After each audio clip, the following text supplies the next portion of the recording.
Em 1972, em Marvel's Spotlight número 5, tivemos a introdução do Motoqueiro Fantasma, o super-herói mais sobrenatural de todos. Na história, conhecemos Johnny Blaze, um homem que, após descobrir que seu pai está com câncer, resolve fazer um pacto com o diabo. Johnny pede para o diabo salvar seu pai do câncer e, em troca, ele receberia sua alma. E assim é feito. Porém, o pai de Johnny era um motoqueiro, e após se sentir melhor do câncer, ele tenta bater um recorde mundial em uma manobra. Porém, ele acaba se acidentando e morrendo. Johnny acredita que o diabo o enganou, mas o pacto era para o pai dele não morrer de câncer. Portanto, o diabo cumpriu sua parte no acordo, e agora Johnny também deveria cumprir. Johnny se tornaria o emissário do diabo, e a partir desse dia, vagaria pela terra, mandando almas para ele. Johnny Blaze agora era o Motoqueiro Fantasma. O personagem fez muito sucesso nos quadrinhos da Marvel por ter uma pegada completamente diferente do que estávamos acostumados. O Motoqueiro Fantasma foi um dos precursores das histórias em quadrinhos sobrenaturais com um cunho mais adulto. Então, nos anos 2000, vendo o sucesso dos filmes do Quarteto Fantástico, do Homem-Aranha, dos X-Men, foi decidido fazer um filme do Motoqueiro Fantasma, estrelado por ninguém menos que Nicolas Cage. O filme não foi muito bem recebido pela crítica, mas se tornou um clássico cult aqui no Brasil. Eu tenho certeza que você já viu esse filme em um DVD ou em algum canal de TV aberto. Porém, a melhor coisa dos anos 2000 é que sempre que um filme era lançado, ele era acompanhado de um jogo para o PlayStation 2. Lançado alguns dias após o filme, o jogo foi planejado como uma continuação. Dando play no jogo, a gente vê que o orçamento não foi muito, já que as cutscenes são painéis estáticos. Aqui a gente conhece esse senhor que, com certeza, não é o Nicolas Cage, e aqui ele está relembrando tudo que aconteceu no filme. E depois a gente vê o Mephisto junto do Vengeance, um personagem das HQs. O Mephisto manda o Vengeance atrás do Johnny Blaze, falando que quer conversar com ele. O Vengeance vai atrás e simplesmente manda o Johnny Blaze pro inferno. Como o Johnny se transforma quando sente pecadores por perto, é claro que no inferno ele não suportaria muito tempo. Ele rapidamente se transforma no Motoqueiro Fantasma. E aqui o jogo começa. Em uma época sem a mentalidade idiota de que jogo de super-herói tem que ser em mundo aberto, Ghost Rider pegou de inspiração os dois melhores da época para fazer seu jogo. Pegue Devil May Cry 3 e pegue God of War, que você tem Ghost Rider.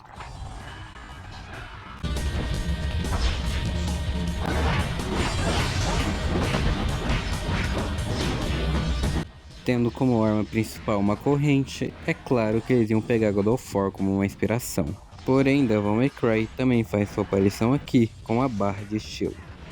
E sinceramente, de todos os jogos que tentaram fazer a sua própria ou até mesmo copiaram a barra de estilo de DMC, Ghost Rider é o que mais chegou próximo de o que uma barra de estilo deveria ser.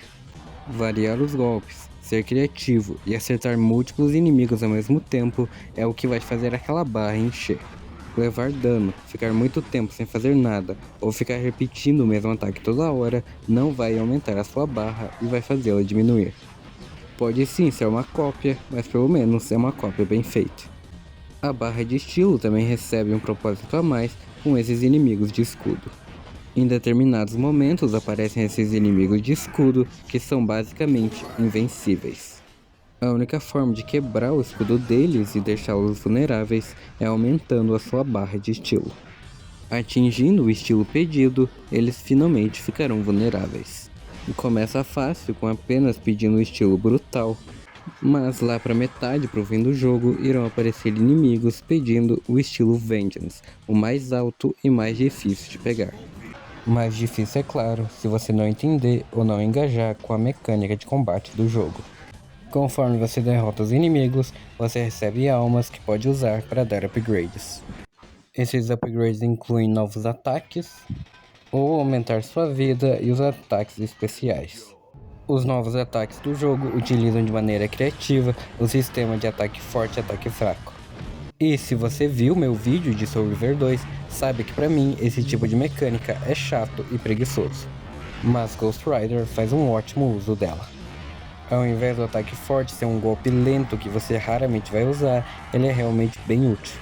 E se você alternar entre ficar apertando ataque forte e ataque fraco, novos combos vão ser executados.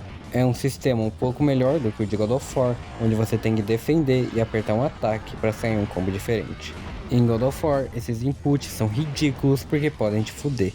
Você quer só defender e depois mandar um ataque normal, mas você aperta quadrado e o Kratos faz o Ciclone do Caos, um ataque que não pode ser parado e você leva dano sem querer. Em Ghost Rider também existe o input de defender e ataque, porém aqui tem um uso melhor e mais específico. Se você defender e apertar quadrado, o Ghost Rider vai usar um dash. Esse dash, além de dar frames de invencibilidade, também dá um bom dano nos inimigos. Já o defender e triângulo, você basicamente manda os inimigos pro alto. Bem melhor utilizado. Já os novos combos que você desbloqueia, como eu disse antes, você alterna entre quadrado e triângulo para fazer um ataque diferente. Esses combos têm de utilidades como ataques em área e ataque com foco em um único inimigo. Você é livre para usar todos os ataques e variar entre eles. A imaginação é o limite aqui. Além dos combos, o Ghost Rider também tem 2 ataques especiais, sendo o primeiro deles um Devil Trigger.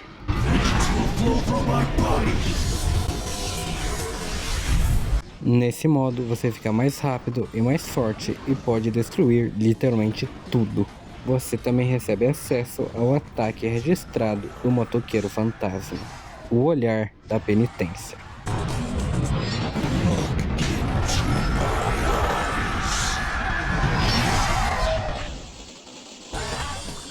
Usar o Olhar da Penitência vai dar hit kill no inimigo, porém vai gastar toda a sua barra de DT.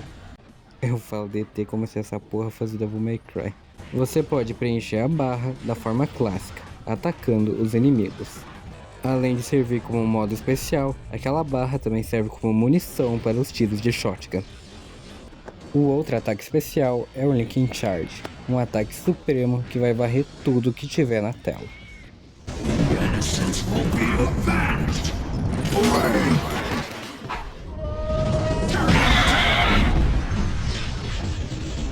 Quando este ataque estiver upado no nível máximo, você vai basicamente conseguir um Rank Vengeance de graça. Não tenha medo de usar, porque além de ser super forte, ele carrega super rápido. Esse ataque é carregado com as orbes verdes que saem dos inimigos. Se você matar uma horda inteira com esse especial, você já vai ter orbe verde suficiente para regenerar o ataque. Mas agora, já que estamos falando do motoqueiro fantasma, eu acho que tá faltando alguma coisa.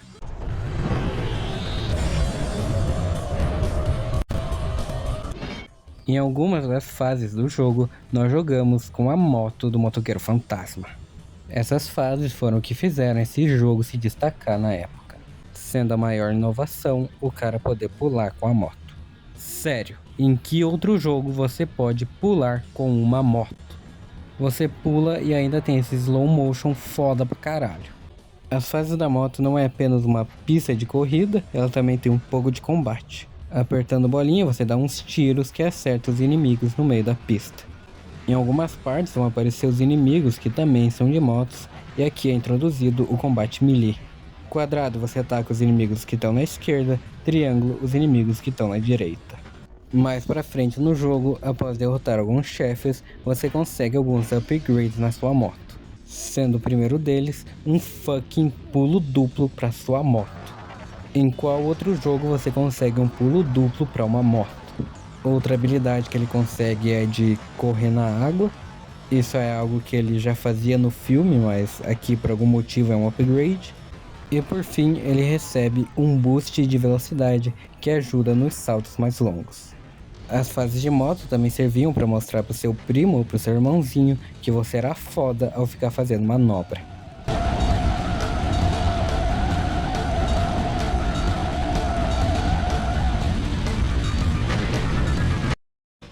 Ghost Rider também possui uma variedade de inimigos bem foda. Temos os inimigos básicos e fracos que só servem para fazer número, mas ainda assim podem te dar dificuldade se você não prestar atenção. Existem os inimigos de longo alcance que devem sempre ser a prioridade durante os encontros. Isso porque eles atacam fora da câmera e isso pode ser um inferno durante a luta. Temos os inimigos que voam para dar sentido ao combate aéreo, mas eles ficam próximos do chão, então nem faz sentido isso.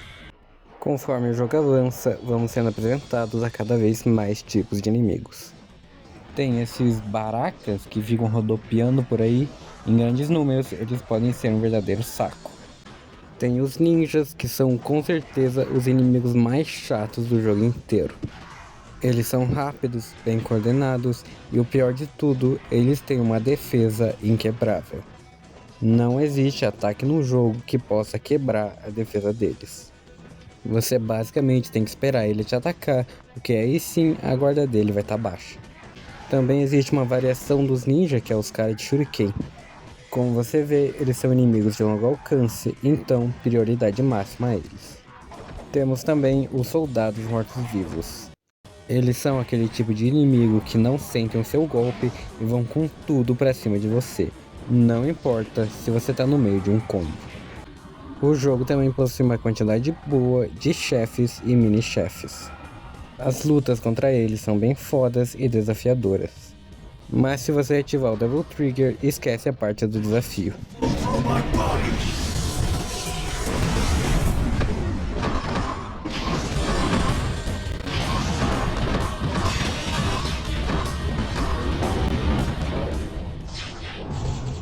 Existem 5 desses mini-chefes no jogo, cada um deles baseados em algum elemento. Quando você os derrota, eles liberam essas orbes, que é o que você usa para dar o upgrade na moto. Infelizmente, a batalha contra esses mini-chefes deixa de ser interessante e única, porque o jogo gosta de ficar trazendo eles de volta como inimigos normais. Porém, o jogo possui sim chefes de verdade que não se repetem. E esses chefes são alguns dos vilões das HQs. Porém, ao invés de ser um combate 1 contra 1, cada chefe possui uma coisinha específica para fazer antes de enfrentá-los de verdade. O que é uma completa bosta, já que esse tipo de luta não se aproveita da mecânica de combate criada para lutas de 1 contra 1. Tipo, o boss final não consegue nem revidar. Você só fica lá espancando ele sem parar e ele não faz nada. O jogo também possui algumas boss fights na moto, mas não é lá tudo isso, porque tudo que você faz é ficar tirando. Essa é a parte que eu falaria da história do jogo, mas sinceramente foda-se a história desse jogo. Mesmo sendo feito como uma continuação no filme, ele foi completamente ignorado quando a continuação verdadeira lançou. Os dois inclusive se contradizem. Um dos chefes do jogo é o vilão Blackout. E no segundo filme a gente literalmente vê o Mephisto criando o Blackout. Então esse jogo não é canônico, o que não importa nem um pouco. O que importa é as coisas que você libera após zerar o jogo. Existem vários cheats, inclusive um modo turbo à la DMC. Você consegue ver várias concept arts e modelos 3D dos personagens. E o mais incrível de tudo, você ganha acesso às HQs clássicas do Motoqueiro Fantasma. Zerando o jogo, você também libera algumas skins para o personagem, sendo a minha favorita a do vilão Vengeance. Essa skin é foda pra caralho. Também existe uma skin do Motoqueiro Fantasma de 2099. Não é lá minha coisa favorita, mas tem quem goste. E o melhor bônus de todos, um personagem completamente novo para jogar. Ninguém menos do que o Blade. O Blade é um personagem completamente diferente do Ghost Rider e tem seu próprio moveset. Porém, ele não tem ataques especiais e começa o jogo com tudo no máximo. E isso pode tornar a gameplay dele um pouco monótona e chata no meio do jogo. Mas ele pode ser bem divertido em 1 horinha ou 2. E no fim, é isso. Ghost Rider é um jogo bem simples e eu não tinha muito o que falar sobre ele. Ele é um fruto de sua época, uma época maravilhosa que infelizmente nunca vai voltar. Esse vídeo eu fiz mais por nostalgia e porque eu queria muito falar desse jogo e jogar ele de novo. Olhar esse jogo de uma maneira mais crítica fez eu gostar ainda mais dele, mas também fez eu notar alguns problemas que ele tem. Ghost Rider é um clássico do PlayStation 2 e se você não jogou ainda, eu recomendo que jogue. Porém, tome cuidado com a versão que você for jogar, porque a versão de PSP é uma puta bosta. Eles destruíram completamente o jogo, cortando fases inteiras e transformando numa arena de combate. Porém, você não pode só derrotar os inimigos da forma que você quer. Você tem que cumprir 3 desafios específicos que são chatos pra caralho. As almas que você pega dos inimigos ao derrotá-los, você não pode usar para dar upgrade. Você só consegue dar upgrade nesse jogo com uma moeda específica que você ganha se completar os 3 desafios. Você só pode dar um upgrade por vez e só no final da fase, não no meio dela. O jogo também recebeu um port para Game Boy Advance que... Isso saiu sem querer, eu juro. Esse port é simplesmente patético. Me desculpem, fãs do Game Boy Advance, mas Area of Sorrow é o único jogo bom daquele console. Jogue somente a versão no PS2, que é a melhor de todas. E assim concluímos a review de Ghost Rider. Para consumir um tempinho aqui na tela final, vou começar a mendigar. Você sabe o processo. Se gostou, dá um like e se inscreve para receber os próximos vídeos. Me siga no Twitter ou no X, o link tá aí na descrição. E agora, se me dão licença, vou voltar a estudar história pro vídeo de Onimusha 2.